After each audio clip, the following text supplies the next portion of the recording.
Olá, meus irmãos, que a graça e a paz do Senhor Jesus esteja com você. É uma alegria e um privilégio poder estar de volta para juntos iniciarmos mais um trimestre da Escola Bíblica Dominical. E desta feita, nós vamos estar estudando a lição de número 1 nesse primeiro trimestre de 2024. E a revista que vamos estar estudando é a revista da editora Betel, é a lição de adulto, que traz por tema, nesse primeiro trimestre, Família, um projeto de Deus, moldando lares estruturados, saudáveis e estabelecendo um legado de valores segundo a Bíblia Sagrada.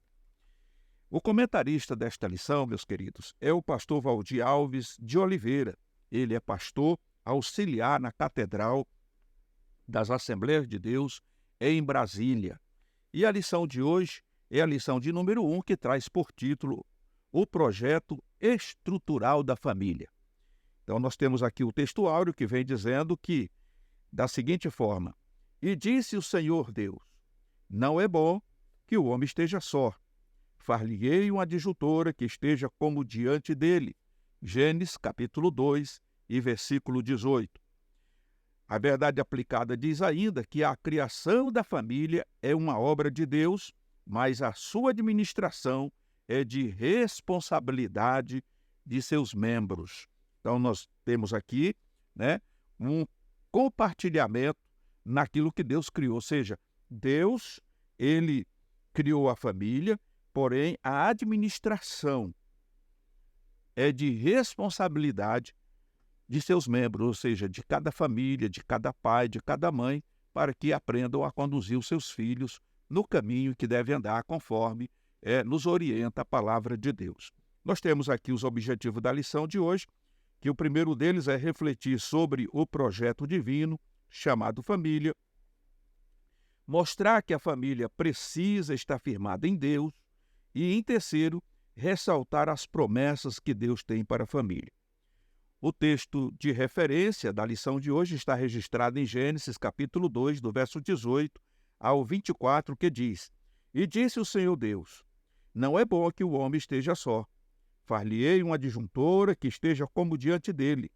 Então o Senhor Deus fez cair um sono pesado sobre Adão, e este adormeceu, e tomou uma das suas costelas e cerrou a carne em seu lugar. E da costela que o Senhor Deus tomou do homem, formou uma mulher, e trouxe-a a Adão, e disse a Adão: Esta é agora osso dos meus ossos e carne da minha carne. Esta será chamada varoa, porquanto do varão foi tomada.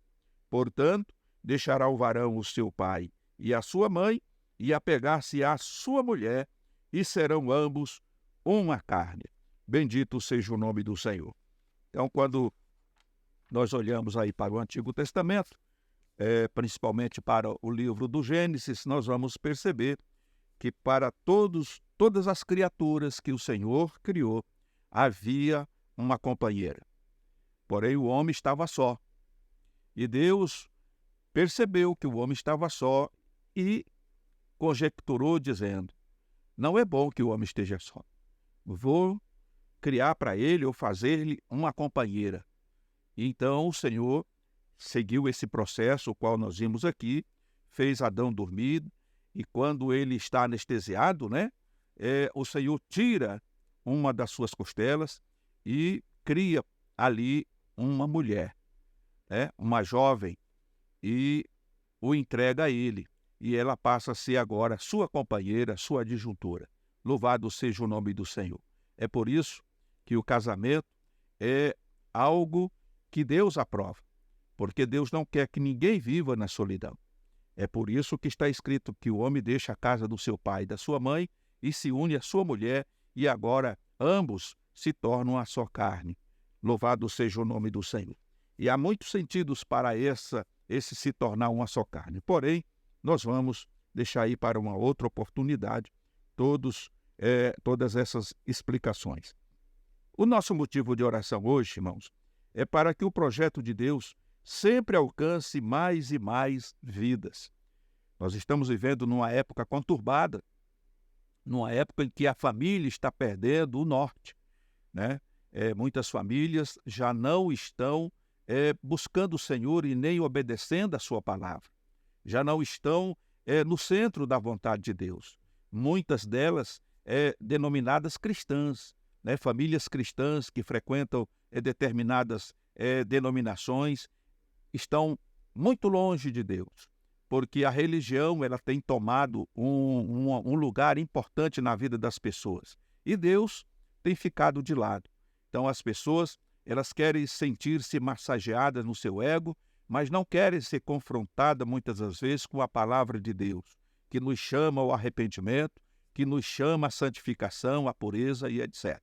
Mas que Deus tenha misericórdia de cada um de nós e que nós possamos aprender muito nesse trimestre com as lições que estão inseridas, né, neste conteúdo aqui, nesta revista, né, e que Deus continue abençoando o nosso pastor Valdir, né, que ele continue sendo uma ferramenta útil nas mãos do Senhor para trazer orientações, principalmente para nós, né, e para os novos que estão casando e entender, né, a responsabilidade que temos diante de uma sociedade corrompida e nos manter como família, uma família que Deus escolhe para si, que o adore na beleza da sua santidade. Portanto, vemos aqui na introdução, quando iniciamos este trimestre, enfatizando que o casamento faz parte da formação da família, como revelado no glorioso projeto de Deus, logo após a criação do ser humano. Veremos que, além de criar, abençoar e capacitar, o Criador deu instruções e estabeleceu princípios que devem nortear, ainda hoje, a formação familiar, e que isso venha perdurar até a volta de Jesus. Que nós não venhamos, irmãos, perder essa diretriz que Deus tem nos dado. Louvado seja o nome do Senhor.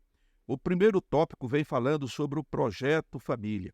E a definição projeto é uma descrição escrita e detalhada de um empreendimento a ser realizado. Plano, planejamento, intenção de fazer ou realizar algo. Todo projeto tem um arquiteto.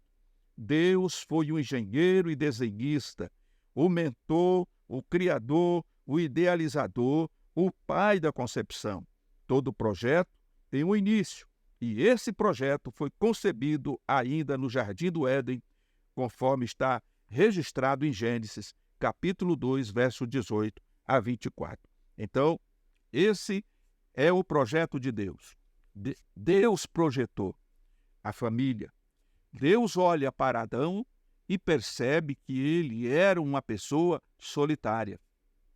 Deus não quer que ninguém, como já disse no início, não quer que ninguém fique sozinho, solitariamente.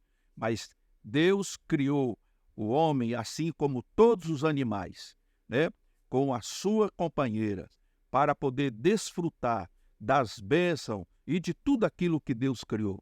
Da mesma forma, Deus também cria a mulher para o homem, para que esses pudessem também ter a sua prole, procriar, se multiplicar e encher a terra. Então, hoje nós vivemos num contexto diferente daquilo que foi criado no princípio, né? Hoje existe aí, né, os controles, natalidade, etc, etc. Também não vamos entrar no mérito da questão, mas o ponto-chave aqui é que todo moço e toda moça precisa sentir o desejo e essa necessidade de se unir a alguém, e que esse alguém seja no Senhor, como nos orienta a palavra de Deus, porque somente em Deus é que nós poderemos dar sequência àquilo que Deus já criou uma vez lá no Jardim do Éden. Veja, conforme vimos aqui na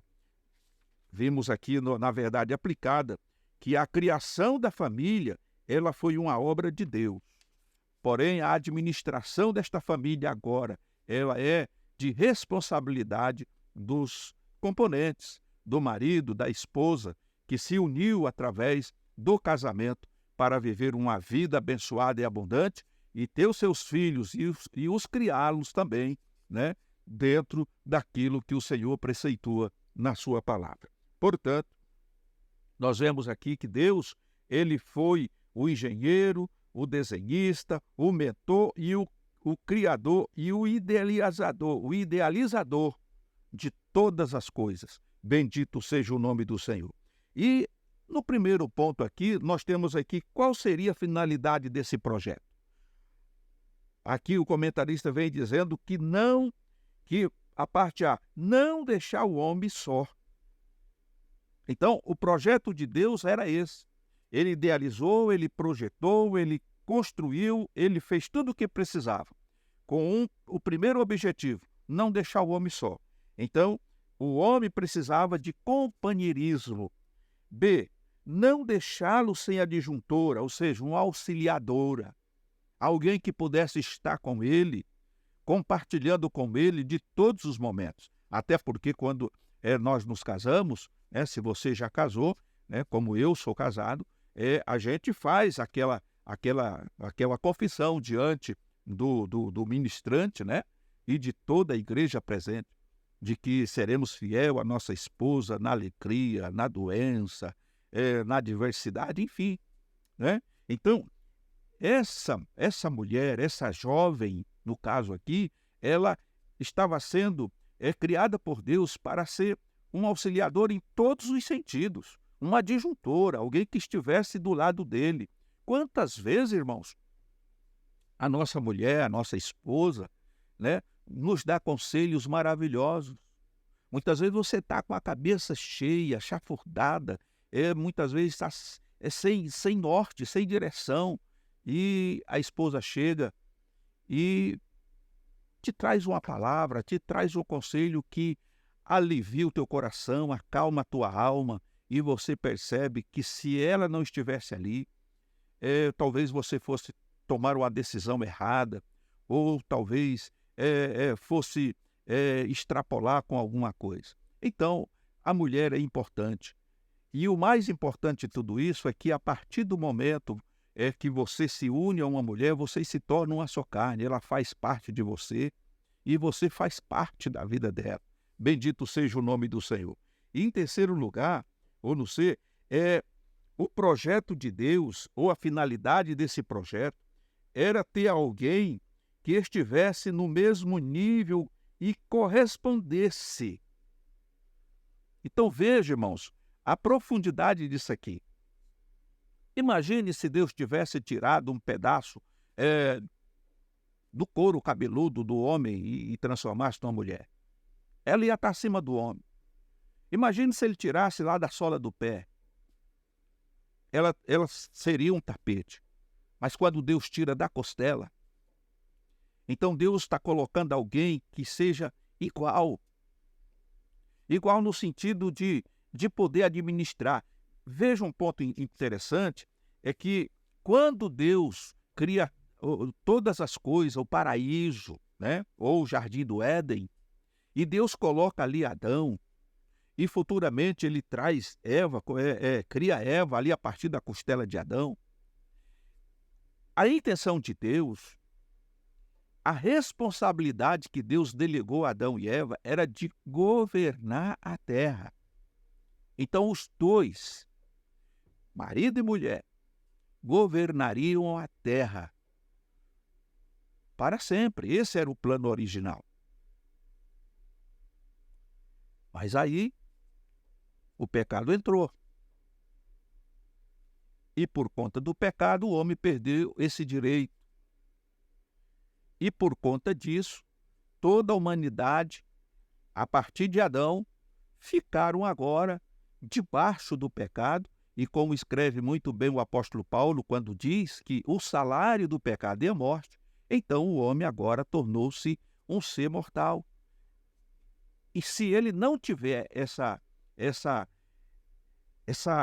mudança ou esse retorno para a presença de Deus, ele morre espiritualmente. E quando eu falei o pecado passou a todos os homens e aí veio a morte, essa morte não é uma morte simplesmente física, mas era uma morte espiritual, porque com o pecado o homem se distanciou de Deus espiritualmente. Então o homem, mesmo vivo fisicamente, estava morto espiritualmente. Então, para que as coisas voltassem ao início de tudo, ao original, como Deus criou, era necessário, então, que Jesus viesse e fizesse, né, o sacrifício que fez, que fosse entregue como um cordeiro, como bem descreve o profeta Isaías, e morresse por todos nós. Bendito seja o nome do Senhor. Portanto, voltando aqui ao assunto, a finalidade também era que o homem tivesse alguém que estivesse no mesmo nível, que correspondesse, como já disse aqui no princípio, né? Que muitas vezes, ou na maioria das vezes, a esposa está certa e a gente muitas vezes é que nem avião, que não tem marcha ré. Às vezes, a esposa tem que puxar o breque de mão para parar, porque senão você vai embora, né? É assim que acontece, irmãos. Então, as nossas esposas, elas são bênçãos de Deus nas nossas vidas, tá certo? É zelosa, né? São pessoas que dedicam a sua vida a cuidar de nós, dos nossos filhos, né? E educar os nossos filhos, porque a educação, ela começa em casa. Muitos não acreditam nisso, muitos pensam que a escola, seja ela particular ou pública, é que deve se responsabilizar com a educação dos seus filhos. E a educação, ela começa em casa. E ela só é possível quando você tem uma vida, né, embasada nas Escrituras Sagradas, cumprindo os mandamentos do Senhor, guardando os mandamentos, observando os mandamentos que o Senhor tem nos ordenado através da sua palavra. Então, bênçãos e bênçãos, ela sobrevém sobre nós. E teremos uma família abençoada, né? Como bem diz, né, o Salmo 127, o 128. Então, é importante, irmãos, que nós tenhamos essa consciência, que a família, ela é um ponto importantíssimo na sociedade. É através da família que nós nos tornamos sociedade. Não podemos abrir mão disso e precisamos ensinar os nossos filhos enquanto é tempo, porque há muito veneno por aí. E esse veneno tem levado muitos moços e moças a viver uma vida distanciada de Deus, fazendo aquilo que o mundo está mostrando e que parece ser perfeito, mas a gente sabe que o fim é a morte e a destruição. Bendito seja o nome do Senhor. Diz ainda aqui que Deus, um dos pontos, né, e uma das finalidades era que o homem tivesse alguém que estivesse à sua altura, pois para o homem não havia, né, não havia nenhuma companheira. O ponto D aqui é socializar o homem por meio da família, pois vivia no meio dos animais. E frutificar, multiplicar, povoar a terra, procriação e perpetuação da raça humana. Prazo do projeto indeterminado, sem prazo de validade, até que a morte os separe. Manual de instrução técnica para o projeto, a Bíblia. Se alguém não segue as especificações, o arquiteto não tem culpa. Então veja que tudo isso que nós estamos falando está nas Escrituras. Se você está fazendo diferente, Deus, o nosso Pai, o arquiteto, ele não tem culpa. É como o Senhor, né, numa parábola, ele diz de dois homens, ou ele fala de dois homens. Um que construiu a casa sobre a areia e o outro que construiu a casa sobre a rocha. E a diferença é que o que construiu a sua casa na areia, logo que veio os ventos, a tempestade, as enxurradas, aquela casa não suportou e ela caiu. E foi grande a sua ruína, conforme diz o texto. Mas aquele que construiu na rocha, que é Cristo, que é a palavra de Deus, é o Verbo, vieram as mesmas coisas, as torrentes, as tempestades, as ventanias e as enxurradas que deu contra aquela casa. Mas ela não caiu, porque ela estava firmada sobre a rocha. Então, quando a gente traz isso para a nossa vida prática, nós percebemos que muitas famílias estão desgringolando hoje. Muitas famílias estão divididas. Muitas famílias estão sofrendo, mesmo dentro da igreja, né, carregando aí, né, uma fachada de cristão, de crente, de evangélico e etc, etc. Mas essas pessoas estão com as suas vidas desestruturadas, né? Então, vão ao templo, passam alguns momentos no templo, louvam, cantam, mas a casa está derrubada, a enxurrada já levou, ninguém se entende mais nada, filho não obedece o pai, filha não obedece a mãe, e vai por aí afora. Cada um faz o que quer, o que bem entende. Nós estamos vivendo nessa época. Por quê? Porque o mundo está aí fora. E muitas vezes, ou na maioria das vezes, tem faltado, né, esse alicerce, tem faltado esta base firme, que é a palavra de Deus, para que nós possamos, né, colocar a nossa família, a nossa casa, para que possamos suportar, né, os vendavais, porque não é somente o ímpio, não é somente as pessoas desestruturadas que estão passando por esse turbilhão. O cristão verdadeiro também passa. No entanto, a diferença é que aqueles que estão em Cristo, eles podem passar por tudo isso, mas eles não vão perecer, porque eles estão com as suas casas firmadas na rocha que é Cristo. Bendito seja o nome do Senhor. Então, nós vemos nesse outro ponto aqui, que Deus, Ele não instituiu a família por acaso. Temos certeza de que Deus a criou com propósito e ela vem cumprindo ao longo dos anos o seu papel fundamental no desenvolvimento de uma sociedade mais justa, com equidade, mais saudável e sendo o alicerce dos valores éticos e morais numa sociedade corrompida e depravada. A criação da família foi algo que nasceu no coração de Deus. Por isso, nós precisamos priorizar isso aqui. Você quer ter uma família abençoada?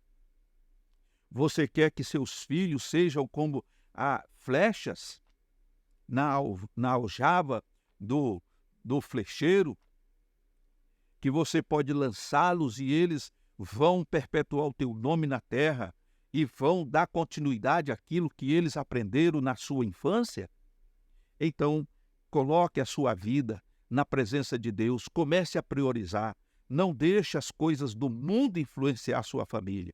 Traga a sua família para perto de Deus e comece a absorver aquilo que Deus tem, aprendendo através da sua palavra. E eu tenho convicção, como tem centenas de milhares de famílias neste país, e por que não dizer no mundo, que tem uma família estruturada, famílias abençoadas, famílias que estão dentro e debaixo das mãos de Deus. E quando eu digo dentro, eu quero dizer no centro da vontade de Deus.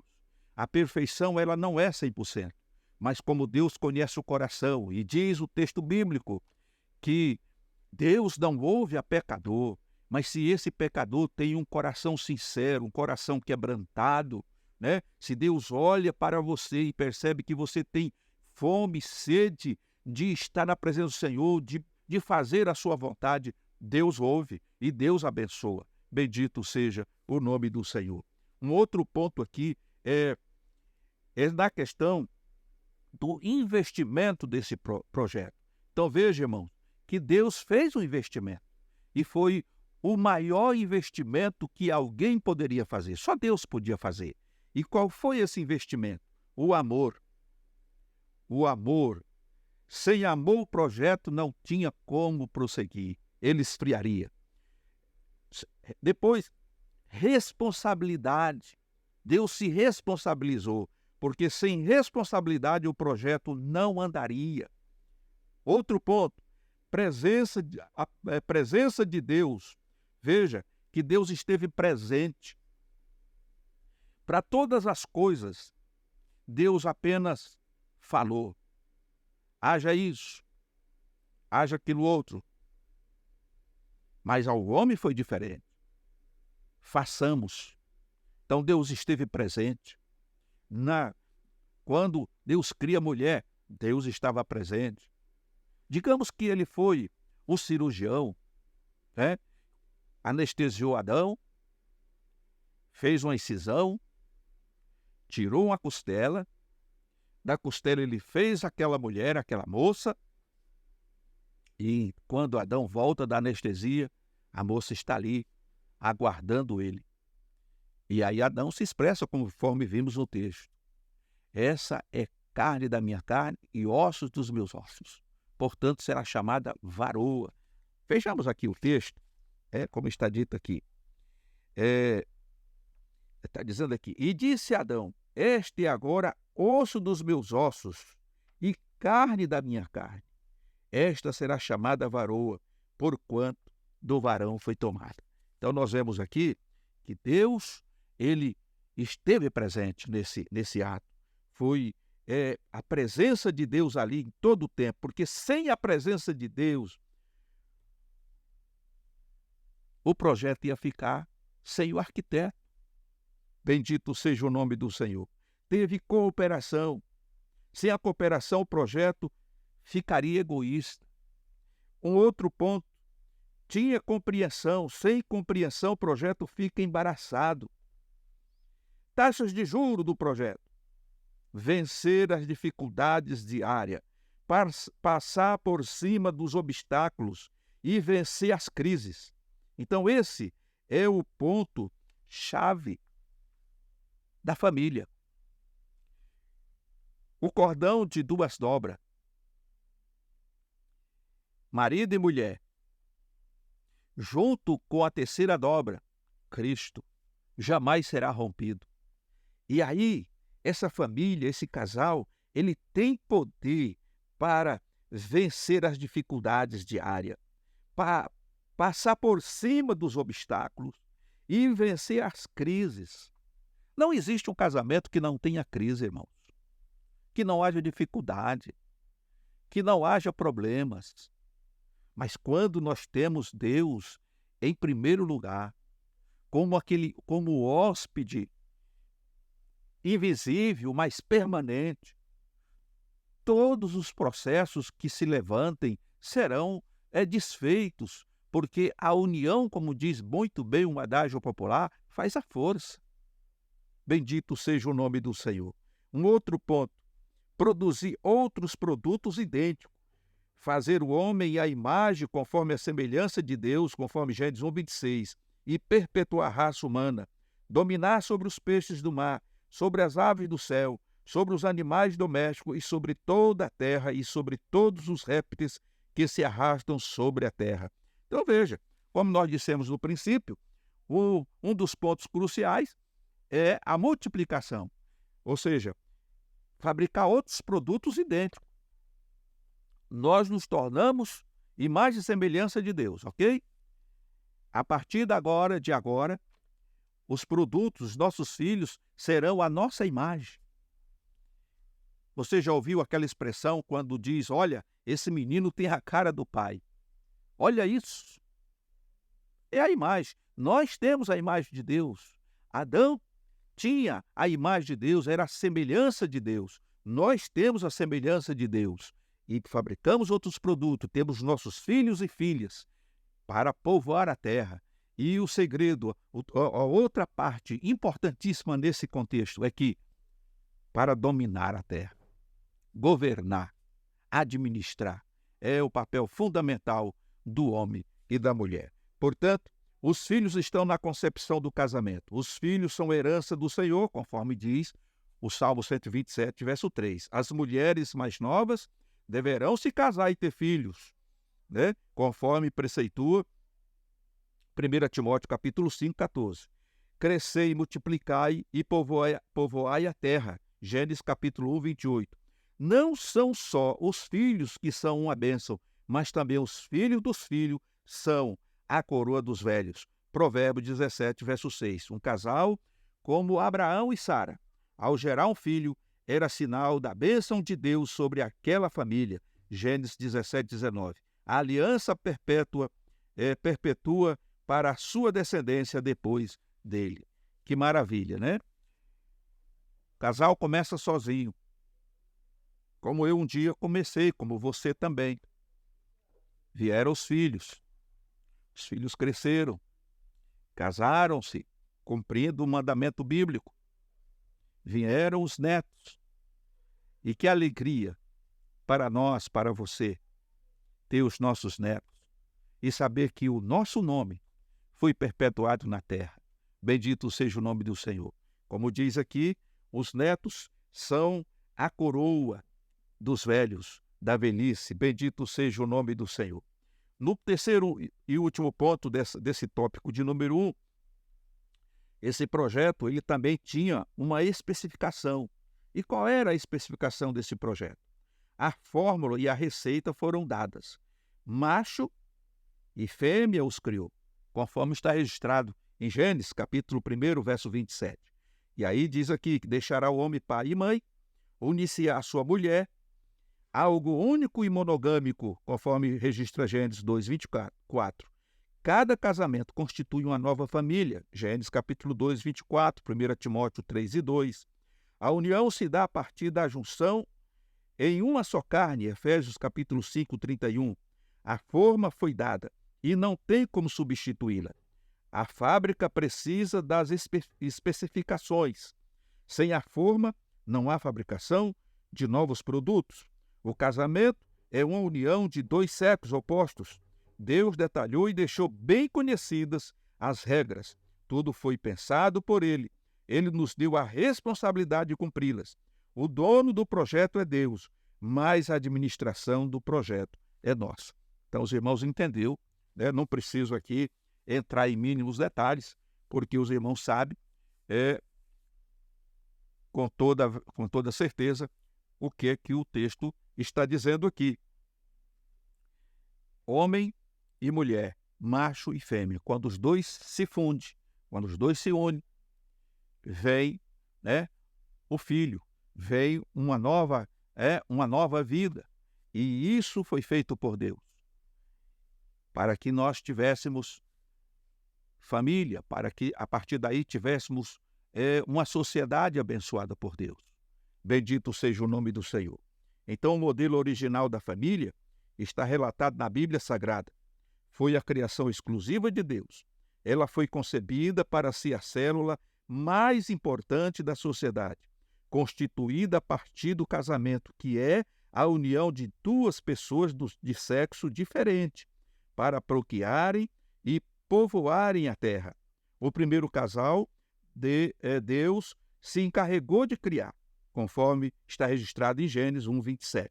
Então, a procriação e perpetuação da espécie humana ficaram a cargo do homem e da mulher, conforme Gênesis 1, 28.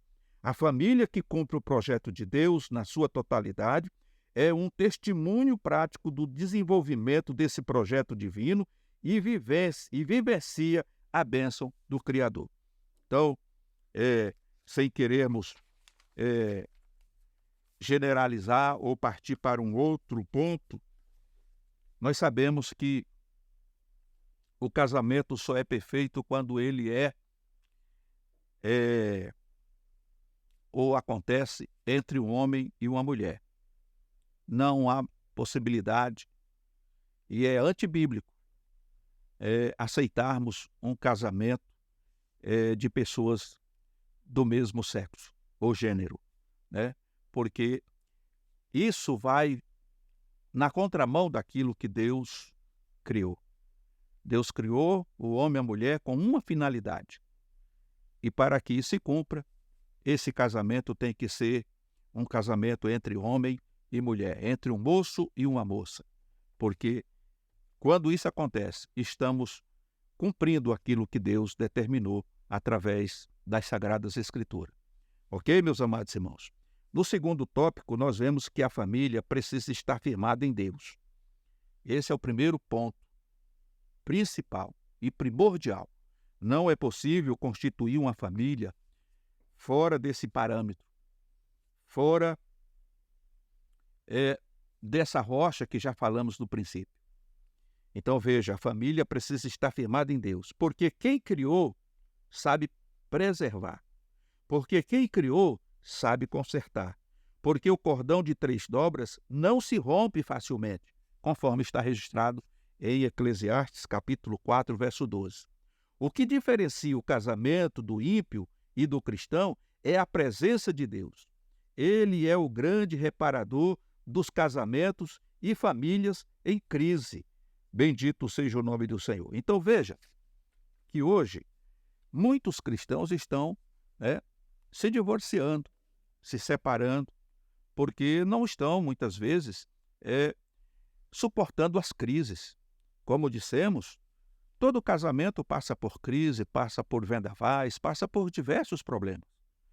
A diferença entre o cristão e o ímpio é que o cristão, ele precisa estar firmado em Deus. A sua casa tem que estar firmada na rocha que é Cristo. Quando isso acontece, os vendavais, as crises, os problemas, eles com certeza virão, porque virão para todos, tanto para o ímpio como para o cristão. Mas a diferença é que aquele que está firmado em Deus, ele consegue resistir. E mesmo que alguma coisa desmantele, Deus é o construtor. Ele é o arquiteto, ele é o engenheiro. Então ele sabe consertar, bendito seja o nome do Senhor. Então ele repara, né? E ele conserta os casamentos que estão em crise. As pessoas muitas vezes se separam porque deixaram de buscar o Senhor. Nos momentos da crise, ao invés de se curvar diante do Senhor e pedir graça, sabedoria, misericórdia, eles partem para o que o mundo ensina. Não dá mais, não te amo mais, não quero mais. E se separam.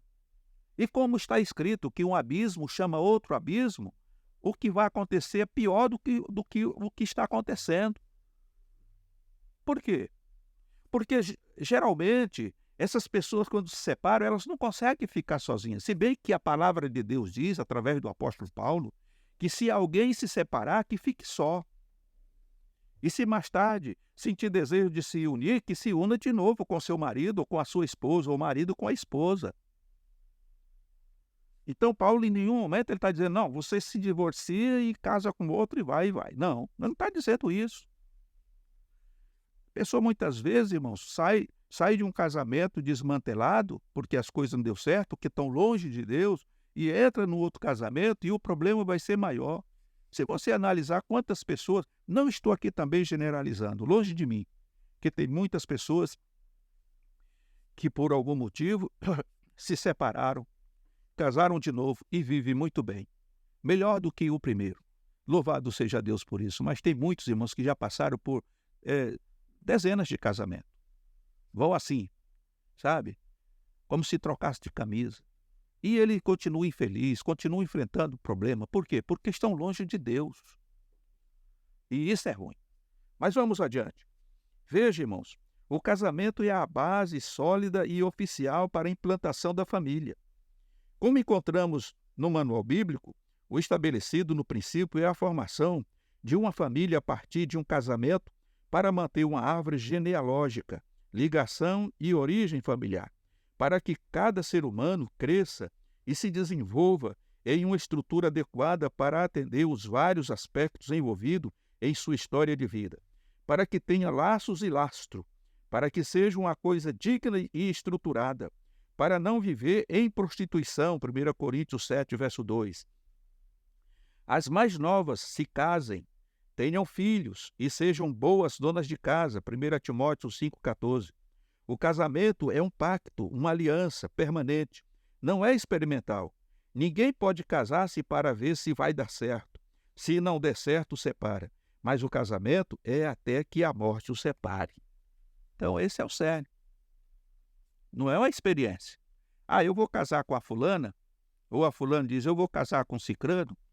É o seguinte, nós temos leis aí favoráveis. Eu vou conviver com ele 6 meses, 1 ano. Se eu perceber que não é aquilo que eu quero, se eu não gosto, eu me separo dele e fica tudo certo. E vou partir para outro. Não é bem assim. Casamento não é experiência. É por isso que há namoro, noivado e casamento. Porque nessas 2 primeiras fases, namoro e noivado, é o tempo que você vai ter, e precisa ser um tempo hábil, viu? Para que você conheça a moça e a moça conheça você. Para ver se vocês têm condições de ficar junto para o resto da vida, até que a morte os separe. Se houver alguma coisa, é melhor não levar adiante esse processo. E em outro ponto, o casamento tem que ser feito no Senhor. Ambos têm que buscar a direção do Senhor, têm que orar para que Deus confirme se é essa pessoa mesmo. ou se não é. Não podemos ser atraídos pelo que está no exterior, porque Deus conhece o coração. Então nós temos que buscar a direção de Deus para isso também. Infelizmente, muitos jovens têm ido pela beleza, muitas moças têm se aproximado de moços pela beleza e pelo poder aquisitivo, que muitos têm. Elas não querem sofrer, pagar um preço. Então elas querem já ter uma vida pronta, formada, com luxo, com riqueza, com status e etc. E muitos moços, muitas vezes, vão pela formosura da moça, formosura externa. Mas Deus muitas vezes não está nesse negócio. E aquilo que é bonito por fora, muitas vezes, é amargo e feio por dentro. Então é preciso a direção do Senhor para isso também. Bendito seja o nome do Senhor, porque é até que a morte os separe. Tiver que comer sal, vai comer sal. Tiver que beber água, vai beber água. Se tiver que jejuar, vai ter que jejuar. Mas os dois ali unidos. Veja que o cordão de 3 dobras não se rompe. O marido, a esposa e Cristo. Louvado seja o nome do Senhor.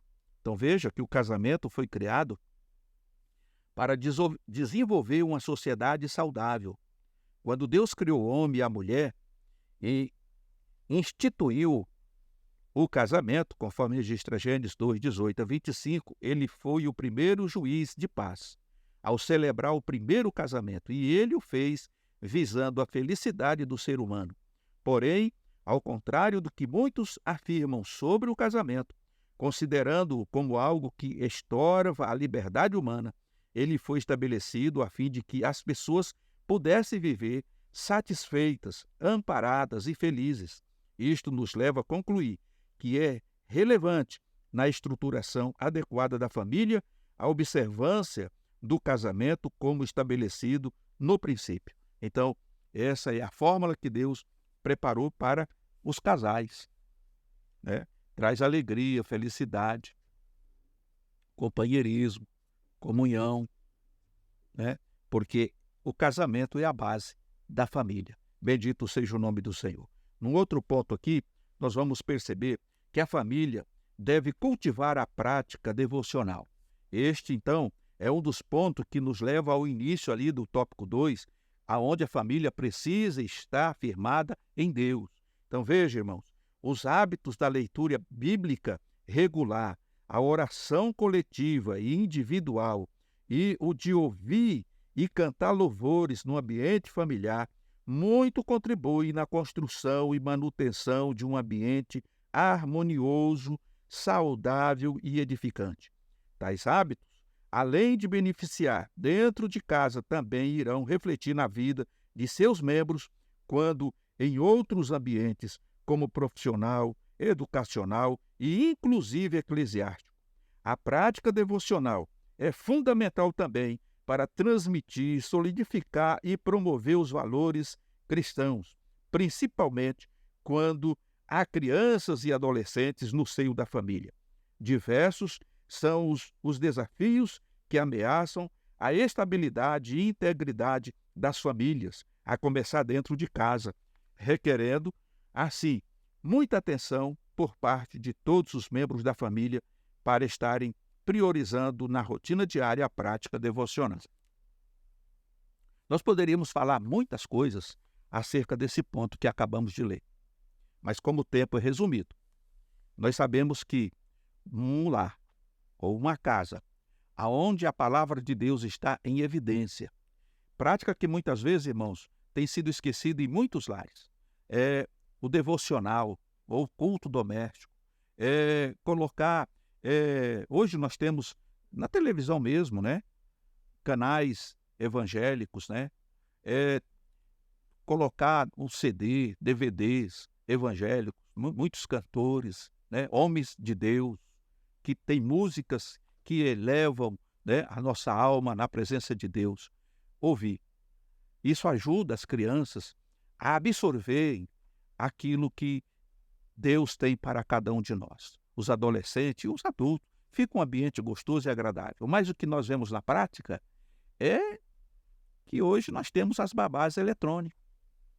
Então, é muito simples colocar a criança diante da televisão, naqueles desenhos que muitas vezes têm muitas mensagens subliminares. Você, como adulto, não está entendendo nada, mas a criança, a informação, ela está entendendo. Colocar um videogame na mão da criança, ou às vezes um celular, e colocar alguma coisa para ela estar vendo. Então, o que é que você está formando? Mais tarde, na adolescência, essa criança muitas vezes não vai ter um envolvimento real com Deus. Ela vai se tornar um religioso, talvez, porque ela vai se habituar a ir à igreja, né, ao templo, participar de reunião. Mas logo que sai dali, ela volta para o que ela aprendeu de mais importante na vida, que é o videogame, que é o celular, que é os jogos, muitas vezes violentos. Se você olhar nas cadeias hoje, né, esse pensamento me ocorreu agora, se você for hoje num presídio, você vai ver que muitos dos que estão presos lá chamam Mateus, André, Lucas, e são filhos de crente. Mas por que eles estão lá? Porque não tiveram a base, irmão. Porque se eles tivessem sido alicerçados nessa base que é Cristo, eles não iriam entrar pelo um caminho errado. Porque o que nós vimos até aqui, nesta aula, é que aquela família que prioriza Deus, que coloca Deus como o norte para as suas vidas, ninguém se perde. Veja o Salmo 127 que nós vimos aí, versículo 3. Então, se muitas coisas estão acontecendo errado, a culpa não é de Deus. Agora, ficar orando muitas vezes para Deus atalhar, Deus ter misericórdia do meu filho que está nas drogas, da minha filha que está na prostituição, do meu filho que está preso, que está isso, aquilo, outro, tudo bem, é certo orar. Deus é misericordioso, mas a responsabilidade é sua, porque foi você que não conduziu ele pelo caminho correto. O que a Bíblia diz? Ensina o menino no caminho que deve andar, e depois de velho não se desviará dele. É simples assim. Então veja que as bênçãos de Deus para a família, um lugar de adoração a Deus. A primeira ação de adoração registrada na Bíblia ocorreu no contexto da família, lá em Gênesis capítulo 4, 3 a 4. O salmista escreveu sobre a atitude de transmitir à geração futura os louvores do Senhor no Salmo 78, verso 4. Evidente que a adoração a Deus não se restringe aos cânticos, contudo, é fundamental quando lá é um ambiente repleto de cânticos de louvor a Deus, pois contribui na formação cristã dos filhos para que os corações sejam abençoados com alegria e as mentes sejam ocupadas com o que edifica. Filipenses capítulo 4, verso de 8 a 9. Então, aqui está o segredo da vitória. Você coloca coisas impróprias para o teu filho ver e até acha engraçado. Você está pecando. Porque o Deus espera que você haja de uma forma diferente. No ponto 3, vem dizendo, todo novo matrimônio precisa cortar o cordão umbilical. E aqui diz o texto, conforme já vimos em Gênesis capítulo 2, 24, que deixará o homem pai e mãe, se possível geograficamente, se possível financeiramente, se possível emocionalmente, se possível nas tomadas de decisões, respeitar, honrar e obedecer a pai e mãe, é um mandamento com promessa, conforme está registrado em Éfeso capítulo 6, 1 a 3. Bem diferente de viver na dependência, também não é abandoná-los, mas evitar que os parentes intrometam, interfiram, mandem no seu casamento. Não dê mais valor e atenção aos seus parentes do que ao seu cônjuge. Se tem que cortar o cordão umbilical, que se corte por completo, porque qualquer dependência é prejudicial. Isso aqui, geralmente, nós falamos quando estamos realizando o casamento. Muitas pessoas interpretam que deixar pai e mãe é abandoná-los. Não é. Mas é se tornar independentes, em vários sentidos, como vimos aqui, principalmente financeiramente. Eu vou me casar, mas eu vou ficar na casa do meu pai, ou vou ficar na casa da minha sogra, e eles vão cuidar de mim. Quer dizer, esse casal, essa família já cuidava da filha, e agora vai cuidar do genro, e futuramente vai cuidar dos netos. Está errado isso aí. O moço precisa entender uma coisa, que quando ele sentiu o desejo, a necessidade de se casar, conforme diz a palavra de Deus, ele precisa ter base, ele precisa ter estrutura para que ele possa começar a formar uma família. Muitos começam do zero, não tem problema, mas no mínimo você tem que ter um trabalho bom que te dê sustentabilidade para iniciar a tua família e não ficar dependente nem de sogro, nem de sogra, nem do teu pai, nem da tua mãe. Então casou, eu posso morar na esquina de baixo, mas lá é a minha casa. E conforme nós vemos aqui, eu não posso e não devo aceitar interferência de A e de B. Não, porque tem que fazer assim, tem que fazer assado. É uma nova família. Eles vão aprender com seus erros e acertos. É isso que está mostrando. E muitas vezes essa separação é geográfica, ou seja, o camarada vai para outro país. Ele vai viver a vida dele em outro país. Os pais ficam. Se uma família unida, ele vai visitar os filhos vêm visitar os pais uma vez por ano, uma vez a cada 2 anos, dependendo da situação financeira deles também, lá onde eles estão. Então, isso é muito importante a gente ter em mente. Conforme diz aqui, no casamento, o homem deve deixar a sua família de origem e unir-se à sua esposa, embora este conceito presuma a existência de uma casa distinta da casa dos pais, não significa afastar-se completamente dos laços que o ligam ao clã ao qual pertence. Até porque, no período patriarcal, esse tipo de família era bastante comum, próximo e independente. Então nós vemos aí que tem que ser assim. Tem famílias que o pai, quando vai no mercado, ele faz a compra para ele e para a filha, porque o genro não tem coragem de trabalhar. Ele vive na sombra e na água fresca. Então, precisamos rever isso, irmãos, e precisamos levar a sério o que a palavra de Deus nos orienta. Bendito seja o nome do Senhor. No terceiro tópico, para chegarmos à conclusão, há promessas de Deus para a família. Nós já falamos delas sobre toda a lição. Mas quais seriam essas promessas? O primeiro ponto vem dizendo que a tua mulher será como a videira frutífera aos lados da tua casa. E aí o salmista, no Salmo 128, versículo 3, parte A, compara a mulher de um homem temente a Deus a uma videira que é admirável na sua frutificação, que representa a esposa como sendo uma fonte de alegria. Ele vislumbrava como essa árvore é importante na produção de uvas, na fabricação de vinho, que é fonte de alimento, nutrientes, renda, remédio, conforme registra Lucas capítulo 10, 34. E de liberalidade, dando alegria aos pobres que colhiam os respingos para seu sustento. Ela simbolizava prosperidade, abundância, fecundidade e a beleza de um lar aconchegante e feliz. A Bíblia está repleta de metáforas usando a agricultura para falar de coisas importantes. Jesus usou muito essas comparações. Então, essa é uma das promessas de Deus, que a tua mulher será como a videira frutífera ao lado ou aos lados da tua casa.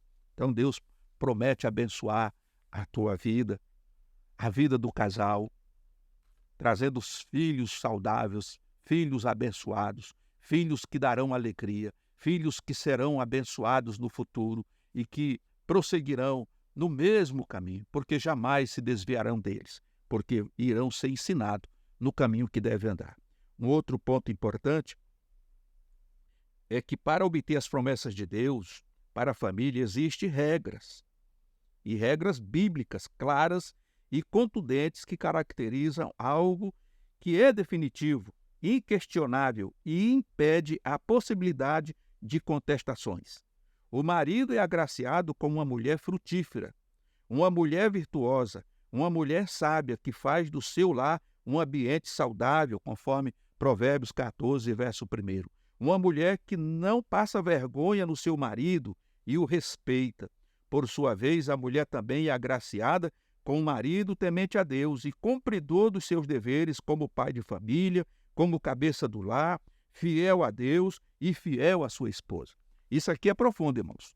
Nós não temos tempo de nos aprofundarmos, de avançarmos nesse contexto aqui, mas poderíamos falar muita coisa sobre essa questão do respeito mútuo que precisa ter entre marido e mulher.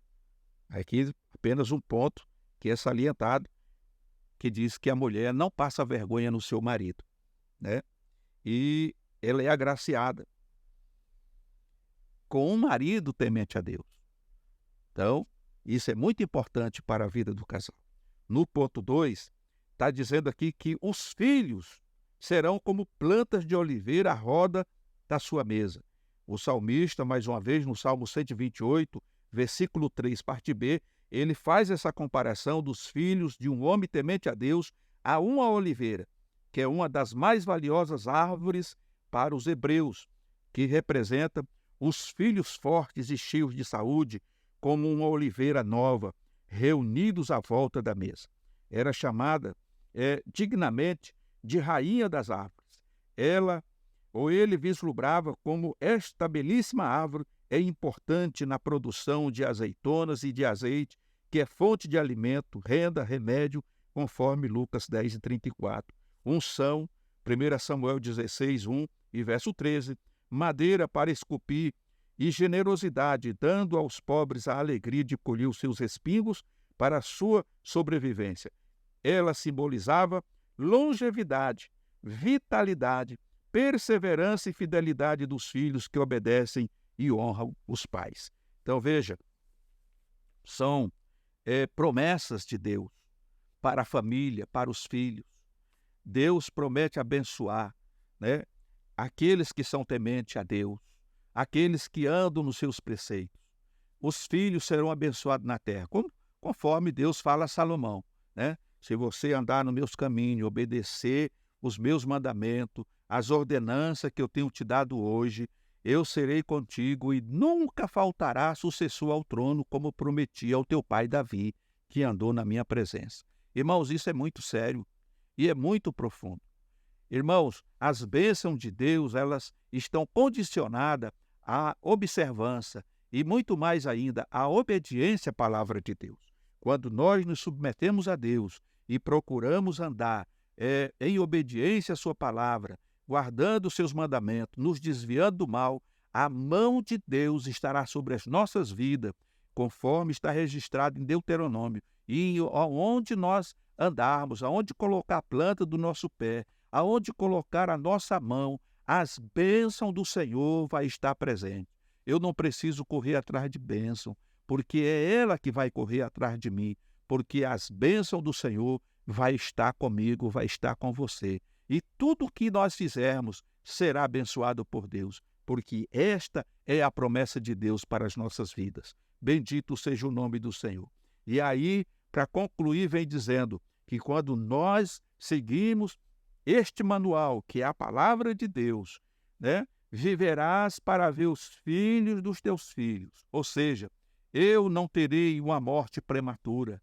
Você não terá uma morte prematura, porque Deus vai prolongar os teus dias para ver os filhos dos teus filhos. Bendito seja o nome do Senhor. O salmista diz aqui no Salmo 128, versículo 6, parte A: como será abençoado um homem temente a Deus.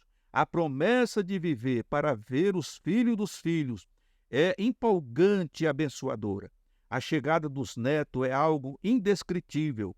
A emoção de ter os netos por perto ou poder participar de momentos com eles não tem preço. Tal experiência faz parte da porção que Deus prepara às famílias nesta terra. Ser avô e avó é como amar o filho pela segunda vez. Há um ditado que diz: os netos são filhos com açúcar. Nessa relação, existem benefícios para ambos os lados. É impressionante como essas duas gerações trabalham na saúde física, emocional e psicológica uma da outra. Então, o salmista está falando que terá uma vida longa para ver e se alegrar com seus netos. Que tamanha felicidade do homem, cujo coração transborda de gratidão de ver a sua descendência, que são os filhos dos seus filhos. Conserve na memória as coisas boas que os seus olhos viram e conte a seus netos, conforme Deuteronômio capítulo 4:9. O salmista declara ainda que é bênção de Deus viver para ver os frutos dos frutos, que representam mais uma corda do nosso coração e as meninas dos nossos olhos. O sábio diz em Provérbios 17:6 que os filhos dos filhos são uma coroa para os idosos e que o maior orgulho e alegria para os velhos são os seus netos. Os avós são agraciados e premiados contemplando a sua posteridade. Bendito seja o nome do Senhor. Portanto, meus irmãos, esta aula não tenho dúvida de que ela é de fundamental importância para as nossas vidas. Os preceitos do Senhor não são pesados e nós podemos observar sem nenhum problema e colher os frutos no futuro. Bendito seja o nome do Senhor. Portanto, a conclusão vem dizendo que a família jamais acabará, pois é projeto de Deus para o ser humano. E o que Deus faz, homem nenhum poderá destruir. Para nós cristãos, é uma responsabilidade e uma honra lutar pelo nosso casamento e pela nossa família, cumprindo a palavra de Deus. Louvado seja o nome do Senhor Jesus. Meus amados irmãos, chegamos ao final desta lição. Quero agradecer a Deus pela tua vida e que nesse primeiro trimestre possamos aprender muito mais com aquilo que Deus tem nos dado através do comentário destas lições pelo pastor Valdir. Que Deus continue abençoando o seu servo e nos abençoe também no decorrer desse trimestre. Fiquem todos na paz do Senhor Jesus e até uma próxima oportunidade.